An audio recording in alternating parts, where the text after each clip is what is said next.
Hello friends, once again you are most welcome to this channel Manoj sir SBL English classes. Friends, जैसा कि आप सभी जानते हैं कि मैं अपने इस चैनल पर किसी न किसी टॉपिक पर आपको हिंदी से अंग्रेजी अनुवाद करना सिखाता हूं। तो पिछले वीडियो लेक्चर में मैंने आपको प्रेजेंट परफेक्ट टेंस का नेगेटिव सेंटेंसेस का अनुवाद करना सिखाया था।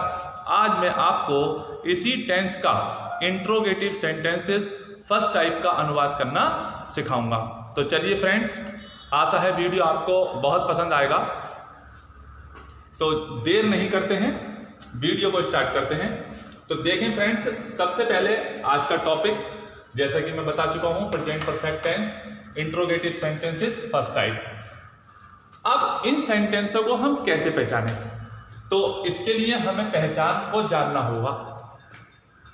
तो देखें फ्रेंड्स, हिंदी वाक्यों के शुरू में क्या शब्द आता है, यानी कि इस टेंस के जितने भी वाक्य होंगे उनके शुरू में, या किसी भी टेंस का इंट्रोगेटिव फर्स्ट टाइप ले लो। इंट्रोगेटिव फर्स्ट टाइप का मतलब ही शुरू में क्या होता है। तो हिंदी वाक्यों के शुरू में क्या शब्द आता है, और वाक्य के अंत में चुका है, चुकी है, चुके हैं, या है तथा आ, ई और ए की मात्रा के बाद है, हूं, हो आता है। यानी कि शुरू में तो क्या मिलेगा, ठीक है, और पीछे की तरफ चुका लिख दिया होगा, चुकी है लिख दिया होगा, या है लिख दिया होगा, या आ का डंडा ई और ए की मात्रा के बाद है, हूं, हो आएगा। ये पहचान है इसकी। अब ये क्यों लिखी गई है, मैंने आपको सतर्क करने के लिए, अवेयर करने के लिए लिखा है। क्योंकि देखिए, शुरू में क्या, तो हर टेंस का हम फर्स्ट टाइप इंट्रोगेटिव बनाते हैं, आप ऐसे समझिएगा। तो बच्चे अंत में है, हूं, हो को देख करके इज एम आर शुरू में लिख देते हैं, जो कि गलत हो जाता है। तो इसलिए आप इसमें ध्यान रखेंगे, शुरू में तो क्या होगा और अंत में ये जो मैंने पहचाने लिखी हैं, ये सारी पहचाने आपको मिलेंगी। तो मैंने कुछ एग्जाम्पल्स लिख लिए हैं ताकि ये हम प्रूव कर सकें कि ऐसा ही होता है। देखें पहला एग्जाम्पल, क्या तुमने खाना खा लिया है। तो देखें फ्रेंड्स, जैसा कि मैंने आपको बताया था, या है, तो देखिएगा खा लिया है, या है आया एंड में नहीं, और शुरू में क्या आया। ठीक, एक बात साबित होती है। दूसरा देखें, क्या मोहन ने तुम्हें पीटा है। तो देखिए, पीटने में आ का डंडा और पीछे की तरफ है, और शुरू में क्या। तो देखिए, मैंने बताया था आ का डंडा और ई और ए, तीन मात्राओं के बाद है और हूं और हो आ सकता है, आता है बल्कि आ कह सकता है। तो यहां पर आ का डंडे के बाद है आ गया। चलिए काम की बात कर लें सीधी। और उसके बाद तीसरा देखें, क्या सोहन ने तुम्हें मेरी पुस्तक दी है। तो देखिए, यहां पर ई की मात्रा और है आया, या शुरू में क्या आया। तो अगला देखें, क्या अध्यापक महोदय ने हाजिरी ले ली है।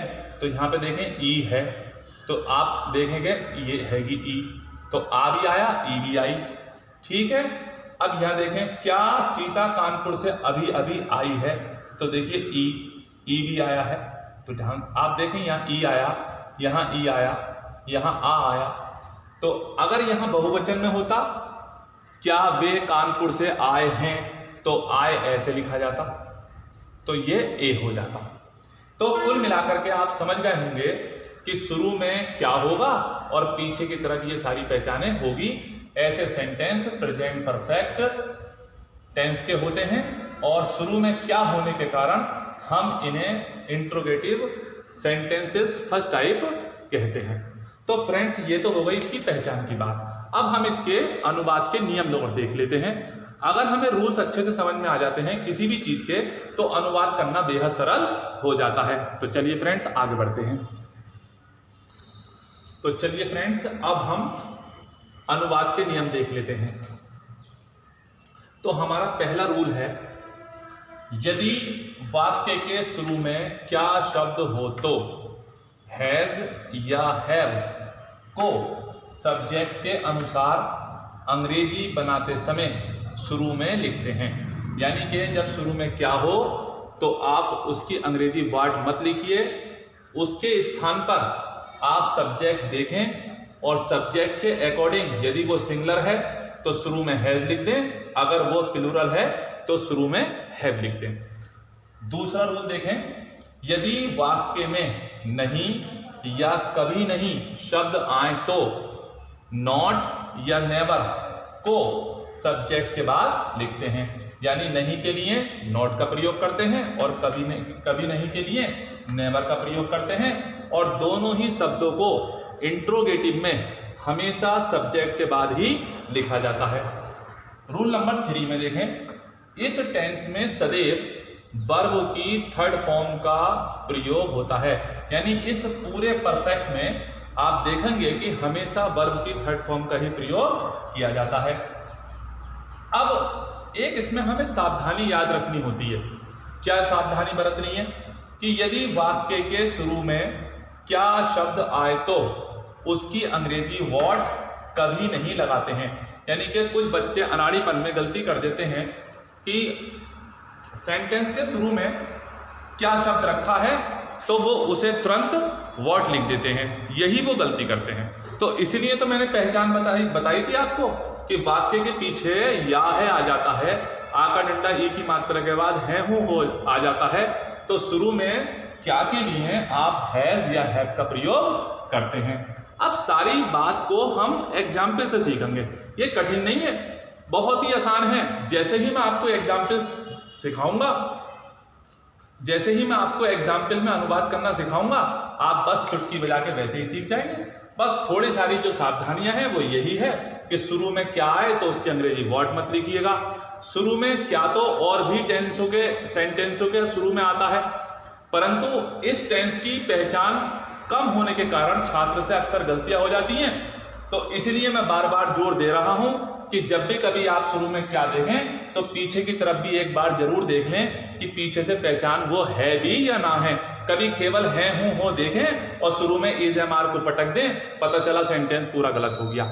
तो इसलिए मैं बार बार आपको जोर दे रहा हूं। तो चलिए अब आगे बढ़ते हैं फिलहाल और एग्जाम्पल से सीखने की कोशिश करते हैं। देखें, मैंने पहला एग्जाम्पल ले लिया है। क्या है? क्या तुमने खाना खा लिया है? तो देखें शुरू में क्या है, बिल्कुल आराम से पहचान ले, तो ये हो गया इंट्रोगेटिव फर्स्ट टाइप। अब पीछे को देखें, या है, तो ये हो गया परफेक्ट। तो अब हम बिल्कुल क्लियर नतीजे पे पहुंच गए कि जब ऐसा सिस्टम होता है तब हमें क्या के लिए हैज हैव का प्रयोग करना होता है। अब हैज और हैव दो हैं, तो हैज सिंगुलर है, समझे साहब, और हैव प्लूरल है। ठीक, तो यहां से पता चलता है फिर हमें, ये देख लीजिए, बहुत अच्छे से देख लीजिए, बस एक दो एग्जाम्पल ध्यान से, फिर उसके बाद तो हाथ चलता रहता। तो तुमने जो है वो बहुवचन है यानी प्लूरल है, तो क्या की अंग्रेजी है, ये देखिए हैव यू। ये होगा अनुवाद करने का तरीका। ये दो शब्द, बस इन दो शब्दों को देख लीजिएगा, क्या तुमने, हैव यू। ठीक, समझ में आ गया। अब हम सब जानते हैं हैज हैव वाले सेंटेंसों में, या यूं कह लीजिए कि परफेक्ट टेंस में हमेशा वर्ब की थर्ड फॉर्म आती है। खा लिया, खाने की अंग्रेजी ईट होती है, ईट की थर्ड फॉर्म ईटन होती है, तो हम ईटिन लिख देंगे। ठीक, हैव यू ईटिन। आप चाहें तो टेकन का भी प्रयोग कर सकते हैं। तो अब क्या खाया भाई, खाना, ईटिंग द फूड। देखें जरा, मतलब आप जब आप रूल्स को देख रहे होंगे तो सोच रहे होंगे कितनी माथापच्ची है, वास्तव में इतना नहीं है। हर बात से आपको सावधान करना जरूरी होता। तो आप पूरी बात सीखें, हमेशा आधा सीखा हुआ, या एक कहावत सुनी होगी, नीम हकीम खतरे जान, यानी कि कम सीखा हुआ या कम जानकारी नुकसान दे जाती है। तो इसलिए जानकारी हमेशा पूरी होनी चाहिए। तो देखें friends, have you eaten the food. अब एक एग्जाम्पल मैं और लेता हूं और बात ज्यादा क्लियर हो जाएगी। देखें फ्रेंड्स, क्या वह आगरा गया है? तो देखें शुरू में तो क्या है और पीछे या है, तो हो गया है वैज वाला। तो यहां से पता चलेगा क्या लगाना है। वह सिंगुलर होता है तो हम शुरू में हैज का प्रयोग करेंगे। हैज के बाद फिर जैसे हमने क्या तुमने, तो क्या वह, तो हैज ही।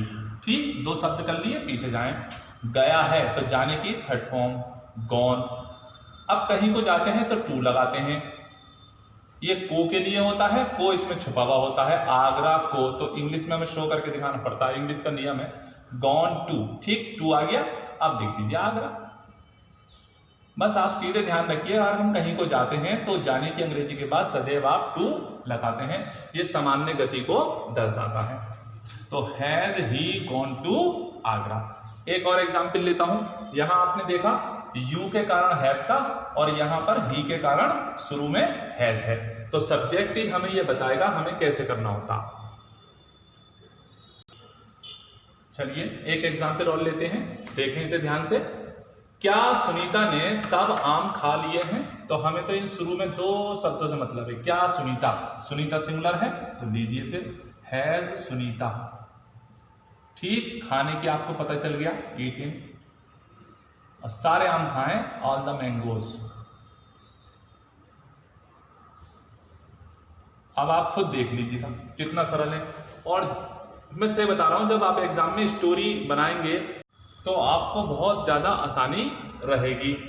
तो फ्रेंड्स लेते हैं अगला एग्जाम्पल। देखिए फ्रेंड्स, इस एग्जाम्पल को ध्यान से देखिए। क्या पिताजी अभी अभी प्लेटफॉर्म पर आए हैं?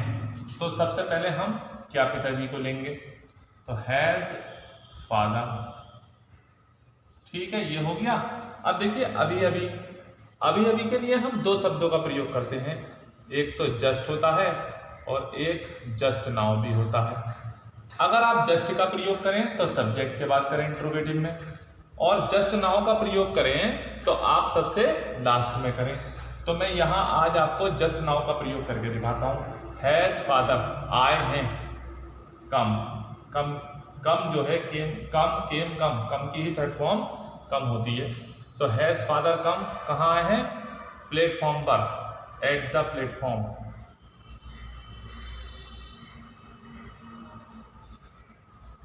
अब अभी के लिए जस्ट नाउ। इस तरीके से इसका अनुवाद होता है। चलिए फ्रेंड्स एक और एग्जाम्पल लेते हैं। देखिए फ्रेंड्स इसे, क्या भाई साहब खाना पहले ही खा चुके हैं? तो यहां हम सीखेंगे पहले ही। तो पहले ही की इंग्लिश ऑलरेडी, इसे हम सब्जेक्ट के बाद प्रयोग करते हैं। और पहले शब्द की अंग्रेजी बिफोर भी होती है, पर अगर हम बिफोर का प्रयोग करें तो लास्ट में करते हैं। यहां मैं ऑलरेडी का प्रयोग करूंगा, तो हैज ब्रदर। ठीक, अब यहीं पर हमें लिखना होगा ऑलरेडी। ठीक, तो हैज ब्रदर ऑलरेडी, खाने के लिए ईटिन। सही, क्या खा चुके हैं? खाना, ईट इन द फूड। अब आप देख सकते हैं has brother already eat in the food. तो इस तरीके से पहले ही शब्द इसमें आए तो यहां पर ऑलरेडी का प्रयोग करना। अगला एग्जाम्पल लेते हैं। देखिए फ्रेंड्स, क्या माता जी ने ताजमहल अभी तक नहीं देखा है? तो यहां पर हमने अभी तक को लिया है, तो कैसे करेंगे? तो क्या माता जी, हैज मदर। ठीक, इतना हो गया। अब इसमें नहीं भी है, तो यहां पर सब्जेक्ट के तुरंत बाद नॉट लिखें, हैज मदर नॉट। फिर इसकी वर्ब की थर्ड फॉर्म आएगी सीन। अब सीन के बाद क्या चीज देखी? ताजमहल, तो द ताजमहल। ठीक, समझ आ गया। फिर उसके बाद बचा अभी तक, तो लास्ट में लिख दीजिएगा येट, या सो फार भी लिख सकते हैं। Has mother not seen the Taj Mahal yet. देखिए बस आप इतना ध्यान रखें थोड़ा सा और, जब ये वर्ब आती है ना तो इसके बाद तुरंत ऑब्जेक्ट आता है। देखा तो क्या देखा वो लिख दीजिएगा, सुना तो क्या सुना वो लिख दीजिएगा, खाया तो क्या खाया वो लिख दीजिएगा। सीन देखा, क्या चीज? ताजमहल, तो ताजमहल। तो इस संबंध को आप ध्यान रखिएगा। लेते हैं अगला एग्जाम्पल। देखिए फ्रेंड्स, सेंटेंस है, क्या तुम्हारे भाई ने लाल किला कभी नहीं देखा है? तो यहां पर अब हम कभी नहीं को सीखेंगे। तो सबसे पहले क्या तुम्हारे भाई ने, सिंगुलर है भाई, हैज योर ब्रदर। देखिएगा इतना हो गया। उसके बाद सीधे नहीं या फिर कभी नहीं आए तो तुरंत सब्जेक्ट के बाद लिखिएगा। यहाँ कभी नहीं है तो नेवर, फिर वही वर्ब आएगी देखा, सीन, और क्या चीज देखी, Lal Qila, the red fort.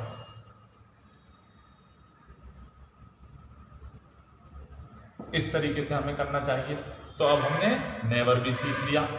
चलिए अगला एग्जाम्पल लेते हैं। देखें फ्रेंड्स, इस एग्जाम्पल को भी ध्यान से देखें। क्या उन्होंने लाल किला पहले कभी नहीं देखा है? तो देखिएगा कभी नहीं भी लिया गया है और पहले भी। अगर ये दोनों शब्द एक साथ आ जाएं तो कैसे करेंगे? तो आप ध्यान रखें कि पहले के लिए पहले ही या पहले ऑलरेडी लिखते हैं और कभी नहीं को नेवर लिखते हैं। देखिएगा पहले शब्द जो है ऑलरेडी हमने सब्जेक्ट के बाद लिखा था, अब कैसे कभी नहीं सब्जेक्ट के बाद लिखा जाएगा, क्योंकि कभी नहीं को हम लास्ट में नहीं लिख सकते। तो इसलिए इसे पहले को सबसे लास्ट में लिखेंगे और इसकी अंग्रेजी रखेंगे बिफोर। तो सबसे पहले शुरू में कर लेते हैं। क्या उन्होंने, हैव दे, ठीक, ये दो शब्द हो गए। इसके तुरंत बाद अब आएगा कभी नहीं, नेवर, ये यहां पर। अब उसके बाद जब नेवर लिखते हैं तो सीधे वर्ब पे जाएंगे, देखा, नेवर सीन, ठीक, क्या चीज देखी, Lal Qila, the red fort. अब बचा पहले, पहले को हम लास्ट में लिखेंगे बिफोर। जब ये दोनों शब्द आते हैं तो हमें इस तरीके से करना चाहिए, यानी कभी नहीं को तो सब्जेक्ट के बाद ही लिखना चाहिए और पहले को लास्ट में लिखना चाहिए। तो फ्रेंड्स, आपने देखा कि कितनी सरलता से हमने इन सेंटेंसों का अनुवाद करना सीख लिया। मैंने प्रयास किया है कि हर प्रकार का एग्जाम्पल इस वीडियो में हो सके, इससे आपको अनुवाद करने में बहुत मदद मिलेगी। तो फ्रेंड्स, वीडियो को यहीं समाप्त करते हैं। आशा है वीडियो आपको बहुत पसंद आएगा। यदि वीडियो आपको पसंद आता है तो प्लीज़ इसे लाइक करें, चैनल को सब्सक्राइब कर लें और वीडियो को शेयर करते रहें। गुड बाय, मिलते हैं अगले वीडियो में, और वीडियो देखने के लिए आपका बहुत बहुत धन्यवाद।